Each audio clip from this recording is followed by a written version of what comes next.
Hello दोस्तों, कैसे हैं आप लोग। मैंने आपको कहा था कि फिर हम इसका हिंदी वर्जन लाएंगे। आज मैंने हिंदी वर्जन लाया। हिंदी में लाया बिहार बोर्ड के लिए एक अच्छा सुनहरा सा मौका है कि आप शॉर्ट में ही डिफिनीशन को समझें और ज़्यादा से ज़्यादा इस चीज़ को जानकर परीक्षा में अच्छे से अच्छे मार्क्स को प्राप्त करें, ताकि हर माँ बाप का एक सपना होता है, उस सपना को मंजिल तक लेकर जाइए और अपनी सपना को भी साकार कीजिए। इसलिए मैंने लेकर आया है आपके लिए विज्ञान का, है ना, फर्स्ट चैप्टर है रासायनिक अभिक्रिया तथा रासायनिक समीकरण। रासायनिक अभिक्रिया दोस्तों, रासायनिक अभिक्रिया एक प्रकार का वह प्रक्रिया है जिसमें दो या दो से अधिक पदार्थ नए गुण धर्म वाले पदार्थ का निर्माण करते हैं। यहाँ लिखा हुआ है रासायनिक अभिक्रिया, है ना। वह रासायनिक अभिक्रिया वह प्रक्रिया है जिसमें दो या दो से अधिक पदार्थ नए गुण धर्म वाले पदार्थों का निर्माण करते हैं। अब उसके बाद जो अगला पॉइंट है वो है अभिकारक। आप जानते हैं कि रासायनिक अभिक्रिया होने के लिए दो चीज यानी अभिक्रिया होने के लिए अभिकारक की जरूरत होती है, और अभिकारक में अकेले अभिकारक से नहीं होगा, है ना। जब कोई सिंगल प्रोडक्ट बनेगा तो दो चीज़ का होना जरूरी है या दो से अधिक चीज़ों का होना जरूरी है। लेकिन रासायनिक अभिक्रिया सिंगल प्रोडक्ट भी टूटता है, ठीक है। सिंगल कंपाउंड भी टूटता है, तो सिंगल कंपाउंड भी टूटता है, इसलिए उस कंपाउंड को भी आप अभिकारक कह सकते हैं। तो सबसे पहले हम लोग जानेंगे कि अभिकारक यानी जो पदार्थ रासायनिक अभिक्रिया में भाग लेता है, जो पदार्थ रासायनिक अभिक्रिया में भाग लेता है और या बाईं ओर लिखे जाते हैं, और या क्या होते हैं, समीकरण में बाईं ओर लिखे जाते हैं। अगला पॉइंट जो है एक और उत्पाद, जिसको हम लोग इंग्लिश में प्रोडक्ट बोलते हैं। तो प्रोडक्ट जो है, ये प्रोडक्ट जो है जब रासायनिक अभिक्रिया जब हो जाता है तो होने के बाद जो नया पदार्थ बनता है जिसको हम लोग उत्पाद के नाम से जानते हैं। तो रासायनिक अभिक्रिया के परिणाम स्वरूप बनने वाले नए पदार्थ, है ना, तो हम लोग उत्पाद कहते हैं, और यह दाईं ओर लिखे जाते हैं। उत्पाद को हम लोग दाईं ओर लिखे जाते हैं। सपोज मान लीजिए कि ये है ना, और प्लस ये जो है अभिकारक कहलाएंगे। क्या कहलाएंगे? अभिकारक, ठीक है। और ये एरो है, ये जो है आपका कितना कहलाएगा आपका, यानी ये बाईं ओर कहलाएगा। ये वाला पार्ट जो है इधर बाईं ओर कहलाएगा ये, ठीक है। और इधर जो बनेगा यानी ए बी, ठीक है, ये आपका उत्पाद कहलाएगा जो बिल्कुल दाईं ओर है, दाईं ओर है। इसी के बारे में मैं बता रहा था कि ये जो है आपका दाईं ओर लिखा जाता है, ठीक है, और ये जो है दाईं ओर लिखा जाता है। अब अगला पॉइंट है आपका रासायनिक। अगला है रासायनिक अभिक्रिया की पहचान, यानी रासायनिक अभिक्रिया का पहचान कैसे आप करेंगे, उसके लिए है रासायनिक अभिक्रिया के पहचान निम्न है। क्या क्या हो सकता है? तो अवस्था में परिवर्तन हो सकता है, जब अभिक्रिया होगा तो उसकी अवस्था में परिवर्तन होगा। दूसरा है रंगों में परिवर्तन होगा। तीसरा है तापमान में परिवर्तन होगा, तथा लास्ट जो है गैस का निकलना या उत्सर्जन। यह रासायनिक अभिक्रिया की पहचान है, और ये पहचान हमेशा इस चार चीज जो है मेन, इसको आप बिल्कुल रेटिना पर आपको छपते जाना चाहिए, ताकि ये आपको याद रहना चाहिए कि रासायनिक अभिक्रिया की पहचान करने के लिए हमको क्या क्या जरूरी है ना। रासायनिक अभिक्रिया को प्रतीकों एवं रासायनिक सूत्रों के माध्यम से संक्षिप्त रूप में लिखना ही रासायनिक समीकरण कहलाता है। तो यहाँ पर देखिए लर्नर्स विद्यार्थी को बोला जाता है, तो विद्यार्थी का यहाँ पर देखे ये रासायनिक समीकरण है। रासायनिक अभिक्रिया को तो मैंने डिफाइन किया है, मैंने परिभाषित किया है, लेकिन एक और चीज है रासायनिक समीकरण। जो रासायनिक समीकरण को मैंने यहाँ पर परिभाषित किया, यानी रासायनिक अभिक्रिया को प्रतीकों एवं रासायनिक सूत्रों के माध्यम से संक्षिप्त रूप में लिखना ही रासायनिक समीकरण कहलाता है। उदाहरण के लिए आप देखिए कि जैसे मैग्नीशियम को जलाने पर मैग्नीशियम ऑक्साइड बनता है। मैग्नीशियम को हम लोग बोलते हैं मैग्नीशियम रिबन, है ना। प्लस इसको जलाएंगे तो जलने का क्या, हवा की उपस्थिति में जलेगा, तो ये जलेगा तो मैग्नीशियम ऑक्साइड बनाएगा, जिसको हम लोग सफेद पाउडर या इंग्लिश में इसको व्हाइट पाउडर के नाम से जानेंगे, इसको रिबन के नाम से हम लोग जानते हैं। और ये जो है इसके साथ साथ सावधानी भी बरतनी है। जब ये अभिक्रिया कराइएगा मैग्नीशियम ऑक्साइड का बनाने के लिए, तो मैग्नीशियम रिबन को पहले अच्छी तरीके से क्या करते हैं, सैंड पेपर से उसको साफ कर लेते हैं। यानी इस तरह का होगा रिबन, इसको सैंड पेपर से, इस तरह का पेपर होगा, उसको पकड़ कर अच्छी तरीके से साफ कर लेते हैं। जानते हैं क्यों?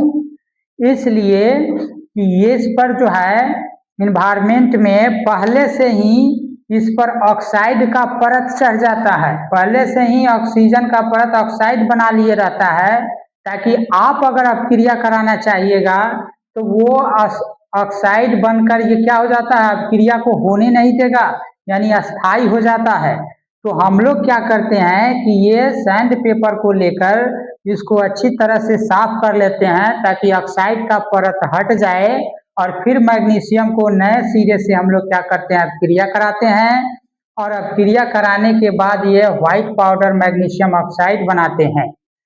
तो ये रहा आपके लिए, अच्छी तरह से आपको समझ गया होगा। कुछ और भी चीजें हैं जो मैं आपको मिटाकर फिर से समझाने जा रहा हूँ, ठीक है। तब तक के लिए आप इसको क्या कीजिए, स्क्रीनशॉट ले लीजिए, है ना। स्क्रीनशॉट लेकर आप लिख लीजिए, या इसको आप क्या कीजिएगा, अपने कॉपी में अच्छी तरह से इसका एक नोटबुक, है ना, नोटबुक तैयार कर लीजिएगा। ये शॉर्ट में है और अच्छी तरह से इसको लिखकर याद करेंगे। फिर याद क्या करना है, इसको समझना है, बहुत छोटा छोटा चीज है ना।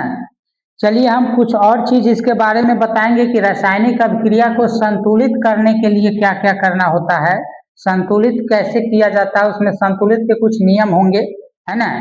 तो रासायनिक अभिक्रिया को संतुलित करना अगला टॉपिक रहेगा, रासायनिक अभिक्रिया को संतुलित करना, ठीक है।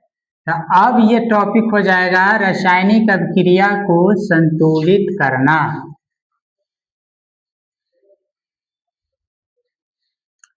रासायनिक अभिक्रिया को संतुलित करना, देखिए रासायनिक अभिक्रिया यानी है यहाँ पर, तो रासायनिक समीकरण रासायनिक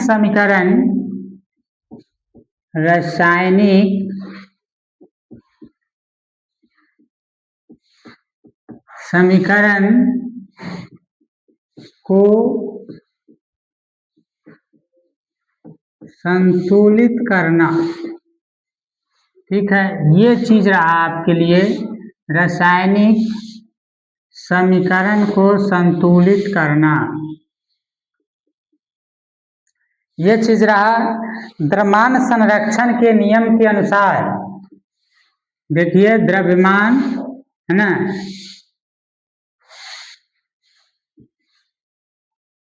द्रव्यमान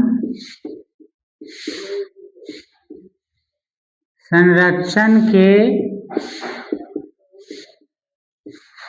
नियम के अनुसार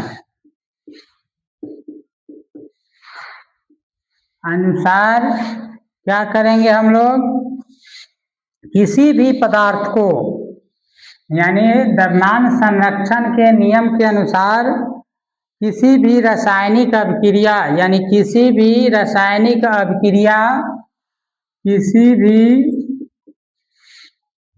किसी भी रासायनिक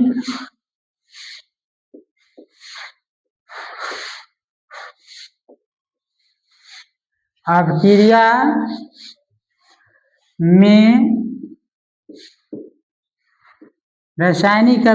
में द्रव्यमान का न तो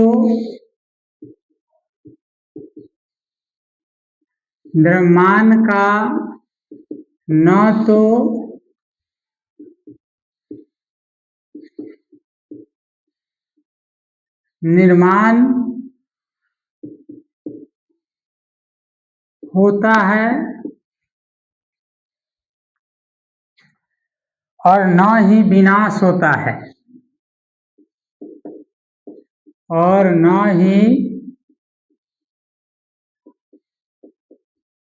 विनाश होता है, ये जो था द्रव्यमान संरक्षण का नियम बताता है कि किसी भी रासायनिक अभिक्रिया के द्रव्यमान का न तो निर्माण होता है और न ही विनाश होता है, और अतः समीकरण के दोनों ओर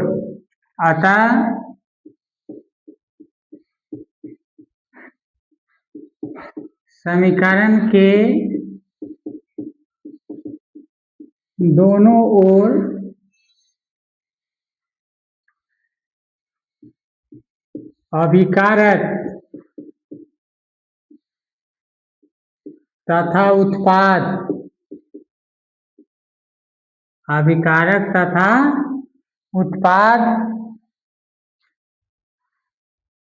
प्रत्येक तत्व के परमाणुओं की संख्या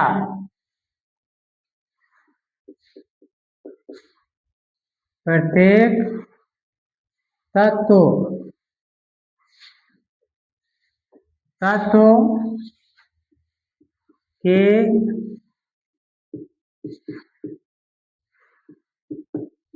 परमाणुओं की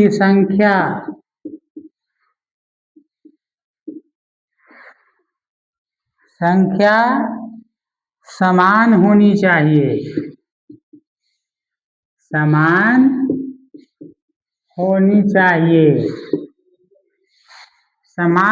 चाहिए, इसलिए रासायनिक अब जो है,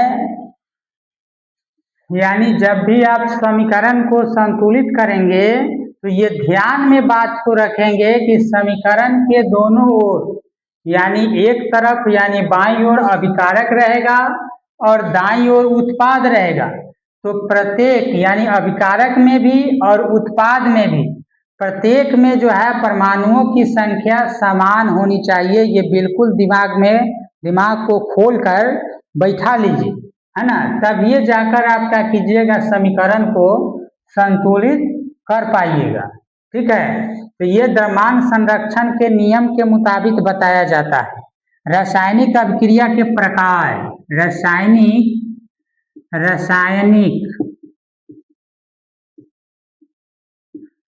अभिक्रिया के प्रकार,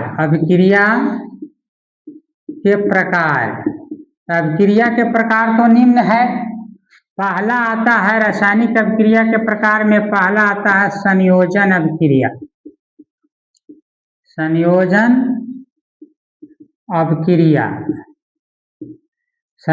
अभिक्रिया क्या है, यानी जिसको हम लोग इंग्लिश में कॉम्बिनेशन रिएक्शन कहते हैं,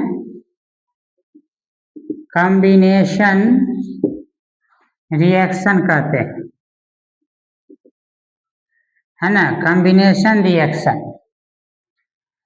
दो या दो से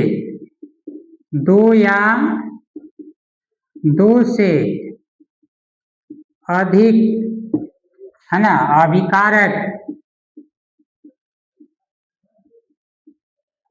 अभिकारक मिलकर एक नए उत्पाद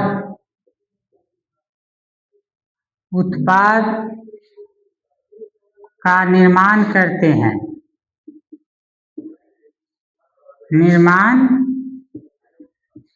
हैं। ठीक है,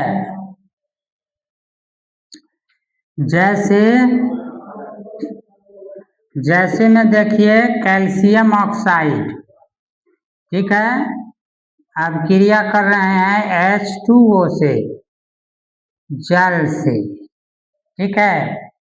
क्या बनाएगा ये आपका, क्या कहलाएगा, अभिकारक। क्या कहलाएगा, अभिकारक। और ये कहलाएगा कैल्शियम हाइड्रोक्साइड, ठीक है।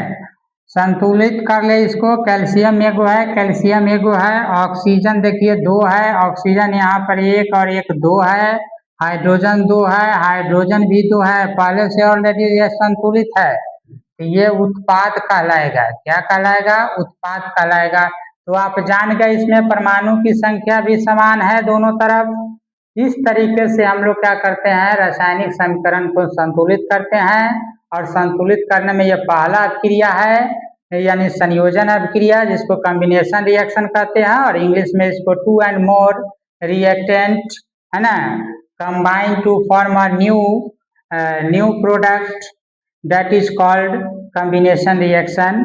तो इसी के साथ हम इस वीडियो को समाप्त करते हैं। That's all, thank you.